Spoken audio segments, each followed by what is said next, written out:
Vamos a hablar de tipos de argumentos. Para hablar de tipos de argumentos, veamos primero una parte nuevamente de la estructura para recordar algo, y es que la estructura de un discurso argumentativo tiene varios elementos que lo identifican. Primero, una tesis que es una hipótesis o premisa que queremos demostrar. Unos argumentos que en el sentido lógico pues obedecen al racionamiento que hacemos para probar o refutar una tesis o para convencer a alguien de que algo sea veraz o que sea válido. Y tenemos dentro de esas premisas una que llega a ser la conclusión, que por lo general valida la hipótesis o la tesis, sea esa explícita o implícita. Recordemos que cuando uno ve, por ejemplo, una película, llega a algunas conclusiones. En ocasiones el director no deja completamente la conclusión para que uno la tome, sino que uno debe analizarla y llegar a unas conclusiones propias. Observen que aquí está una conclusión implícita. Eso es bastante interesante cuando uno lee libros o ve películas que lo dejan con dudas. Entonces uno dice, ¿qué quiso decir el autor? Y puede darse para ciertas polémicas que pueden ser interesantes para discusión. Bueno, nosotros vamos a ver algunos argumentos, son, no sé, cerca de 30, tal vez más, que tienen normalmente nombres en latín. Vamos a utilizar solamente unos 5 y hemos dejado los nombres básicamente en español para poder dejar la forma de entenderlos más fácil. Y el primero que vamos a ver es tal vez el más importante para nuestra actividad académica, que tiene que ver con los argumentos de autoridad. Un argumento de autoridad es cuando uno eh, está diciendo que una autoridad, que puede ser una persona o un individuo, o puede ser una institución, está apoyando una tesis. Entonces, el primer caso que tenemos acá es uno que dice lo siguiente. El cerebro humano tiene la capacidad para anticipar el peligro. Científicos de la Universidad de Washington han comprobado que una capacidad para poder leer claves en el medio ambiente, las que para otros pueden ser imperceptibles, sería la que permite que algunas personas intuyan lo que va a suceder. Los expertos identificaron un área del cerebro que actúa como un sistema de alerta temprana. Ese sistema, según ellos, habría sido la razón, por ejemplo, de que aborígenes asiáticos siguiesen a los animales que escaparon del tsunami en diciembre de 2004. Observen que estamos diciendo que son científicos y que son de la Universidad de Washington, que se supone que es una universidad prestigiosa. Por eso consideramos que esto que está escrito acá es un argumento de autoridad. Nótese que siempre que yo utilice un argumento de autoridad o que utilice cifras o cosas de ese tipo en cualquier escrito, debo citar de dónde tomé la fuente. Otro argumento de autoridad, ese tiene que ver con la Organización Mundial de la Salud. Según la OMS, el nuevo coronavirus es un virus respiratorio que se propaga principalmente por contacto con una persona infectada a través de las gotículas respiratorias que se generan cuando esa persona tose o estornuda, por ejemplo, o a través de gotículas de saliva o secreciones de la nariz. Hasta la fecha no hay información ni pruebas que indiquen que el COVID-20 pueda transmitirse por medio de mosquitos. Para protegerse, evite el contacto cercano con cualquier persona que tenga fiebre y tos y practique una buena higiene de las manos y de las vías respiratorias. Observen que entonces aquí tenemos perfectamente identificado un argumento de autoridad. Miremos este otro. Este tiene que ver con el Ministerio de Salud colombiano. Es una noticia que aparece en febrero 4 de 2011. 138.000 colombianos tienen diagnosticado cáncer, enfermedad que anualmente cobra la vida de 33.100 personas. De esas, 16.300 son hombres afectados especialmente por cáncer de estómago, pulmón, próstata, colon o recto y leucemias. En las 16.800 mujeres que lo padecen, se presenta principalmente en el cuello del útero, estómago, mama, pulmón, colon y recto. En la zona central del país se concentra el mayor número de casos: Eje Cafetero, Antioquia, Valle del Cauca, Los Santanderes, Bogotá y Meta. Se estima que en el país se diagnostican cada año alrededor de 2.200 casos nuevos de niños con cáncer. Solo el 50% logra superarlo, cuando en países más desarrollados lo hace el 80%. La ministra de Salud y Protección Social, Beatriz Londoño Soto, ministra de esa época, por supuesto, hizo un llamado a la población y recordó que siempre prevenir es mejor que curar. El cáncer es una enfermedad prevenible y curable si se detecta a tiempo.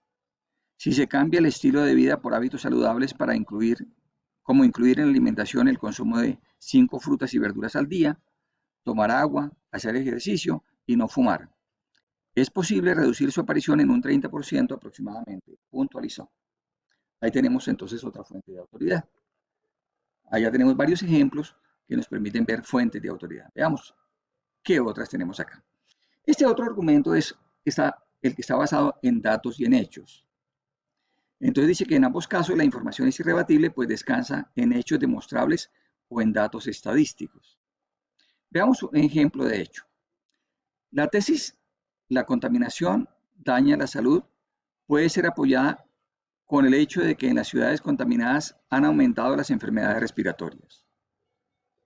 Y un ejemplo de dato es que la tesis existe una relación entre el aumento de la concentración de partículas contaminantes y el número de enfermedades respiratorias y muertes es apoyada con los siguientes datos. Cada vez que la concentración de partículas aumente en 10 microgramos por metro cúbico de aire, el número de muertes por ataques cardíacos aumenta en un 1.4% y los casos de enfermedades respiratorias como la bronquitis en 3.4%. Los casos de ataques de asma se elevan en un 3%. Entonces, pues ahí tenemos esas cifras que yo no coloqué la fuente allí, hay que colocarla con fuente porque pues son basadas en datos o en hechos, entonces hay que decir de dónde se tomaron los datos. Aquí tengo otra, ese sí lo tengo con fuente. De acuerdo a una encuesta realizada por la Pew Hispanic Center el año pasado, el 23% de los 1.200 hispánicos encuestados pensaban que la migración ilegal estaba dañando la economía de Norteamérica y bajando los salarios. Para la entidad, aquel 23% era una minoría significativa concentrada entre latinos nacidos en Norteamérica. Una encuesta más reciente a 800 inmigrantes legales, conducida por Bendicen y Asociados de Miami y patrocinada por New American Media, encontró que el 23% piensa que los inmigrantes indocumentados deberían ser deportados. Observen que esa es una noticia que está en el diario El Mercurio y que pues las personas que ya tienen nacionalidad norteamericana no quieren que otras personas vayan allí a dañar su forma de vida. Entonces estas encuestas están tomando datos y en hechos que pues están plasmados en la realidad de un país como Norteamérica. Aquí tenemos eh, un par de ejemplos basados en relaciones causales, o sea, causa y efecto. Tenemos aquí el siguiente. El uso prolongado de un medicamento, no coloqué el nombre, puede producir úlcera gástrica. Por supuesto que habrá que tomar la fuente y qué medicamento es. Yo solamente lo dejé en asterisco para que ustedes pues, puedan intuir que allí va un nombre. Segundo, fumar cigarrillos es el factor de riesgo principal para contraer cáncer de pulmón. En los Estados Unidos, fumar cigarrillos está vinculado a alrededor del 80 al 90% de las muertes por cáncer de pulmón. El consumo de productos de tabaco, como puros y pipas, también aumenta el riesgo de cáncer de pulmón. El humo del tabaco es una mezcla mortal de más de 7.000 sustancias químicas, muchas de ellas tóxicas. Se sabe de al menos 70 que causan cáncer en personas o animales. Ahí está, esa es una fuente que es también de autoridad si se quiere, porque está dada por el CDC, que es el Centro de Control de Enfermedades de Atlanta, que es la institución norteamericana que permite analizar problemas de salud pública en el mundo. Aquí hay uno basado en definiciones. ¿Qué es el virus sincicial? El sincicial es un virus que produce enfermedad respiratoria en pacientes de cualquier edad, pero con distinta severidad. En los lactantes y niños pequeños es la causa más importante de virus severos y provoca graves problemas obstructivos y bronconeumonías. Y aquí pues estamos definiendo perfectamente el virus y de una vez estamos diciendo de qué se trata. Entonces me parece pues que ahí está perfectamente explicado. Basados en definiciones. El software libre es un asunto de libertad, no de precio. Para entender el concepto, debes pensar en libre como en libertad de expresión, no como en bebidas gratis. Esto es porque en inglés la palabra free obedece a las dos expresiones. Software libre se refiere a la libertad de los usuarios para ejecutar, copiar, distribuir, estudiar, cambiar y mejorar el software. De modo más preciso, se refiere a cuatro libertades de los usuarios del software. La libertad de usar el programa con cualquier propósito. La libertad de estudiar cómo funciona el programa y adaptarlo a sus necesidades. La libertad de distribuir copias con las que puedes ayudar a tu vecino. Y la libertad de mejorar el programa y hacer públicas las mejoras a los demás, de modo que toda la comunidad se beneficie. En comparaciones, veamos este otro. En el contexto de una campaña antitabaco, se realizó un seguimiento durante un año a un grupo de 340 fumadores. La mitad de ellos fueron sometidos a una intervención básica en los centros de salud, consistente en consejos médicos antitabaco y entrega de material informativo. Un año después, se han evaluado los resultados a través de una encuesta que revela que el 41% del grupo intervenido logró abandonar total o parcialmente el consumo de tabaco. En tanto, el grupo no sometido a intervención mantuvo inalterable su consumo. Observen que algunas de estas fuentes también podrían considerarse dentro de otras categorías, pero pues en este caso estamos hablando de una comparación de un grupo comparado con otro. Basados en valores, estamos hablando de valores morales, ¿no? El acceso a la justicia es un derecho de todos y no de un privilegio de algunos. La salud tiene una importancia vital para todos los seres humanos. Una persona con mala salud no podrá estudiar o trabajar adecuadamente y no podrá disfrutar completamente de su vida.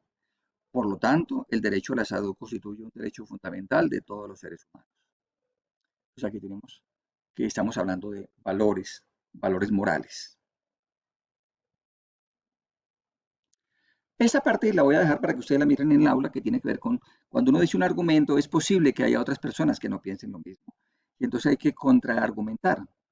Esta parte es interesante porque pues uno empieza a valorar cuáles son los argumentos de más peso, para ver si los de un grupo tienen más validez que los del otro grupo. Voy a dejárselos en el aula para que ustedes puedan evaluarlos y ver qué posición toman. Me gustaría pues allí solamente dejar como claridad de que dentro de los muchos argumentos que existen, hemos mirado algunos que son tal vez los más relevantes para nuestra práctica médica y profesional.